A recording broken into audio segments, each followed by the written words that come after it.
ஐயா வணக்கங்க. இந்த குட்டி நான் எடப்பாடி கொடுத்துருந்தேன். இதனோட பழைய வீடியோ. இதுல இருந்து 2 மாசம் உங்க குட்டி பெருசா இருக்குங்க. இந்த குட்டி காணாம போயிடுச்சு. அவங்க வீட்டு பக்கத்துல கூப்பிட்ட உடனே வந்துருங்கிறாங்க. யாரோ ஒருத்தர் பிடிச்சிட்டு போயிட்டாங்களா இல்ல ஆசைப்பட்டு கட்டி வச்சிருக்காங்களா என்னன்னு சொல்லல. பிரியப்பட்டு கூட ஏதாவது சின்ன பசங்க ஏதாவது பிடிச்சிட்டு போயிருக்கலாம். அவங்க இந்த குடும்பத்துல பிள்ளை மாதிரி வளர்த்திட்டோம் அப்படின்னு சொல்லிட்டு ரொம்ப ஃபீல் பண்றாங்க. தயவு செஞ்சு அந்த பகுதியில் யாராவது எடுத்திருந்தாலோ இந்த நாயை பார்த்தாலோ தகவல் கொடுங்க.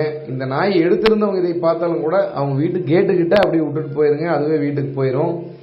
எனக்கு ஃபோன் பண்ணி இல்லை வாட்ஸ்அப்பில் மட்டும் இந்த தகவலை மட்டும் சொல்லுங்கள். யார்ட்டையும் சொல்ல போகிறதில்ல. தகவலை பர்சனலாக வச்சுருப்போம். உங்களுக்கு இதை விட குவாலிட்டியான ஒரு குட்டி ஒன்று அன்பளிப்பாக தர்றோமுங்க.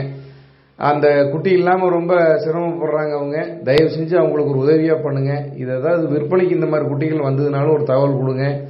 வர்றவங்களை எதுவும் நீங்கள் டிஸ்டர்ப் பண்ண வேண்டாம். அவங்களுக்கு ஒரு குட்டி கொடுத்தே வாங்கிக்கலாம். அவங்களும் பாவம் ஆசைப்பட்டு தான் வச்சுருந்துருப்பாங்க.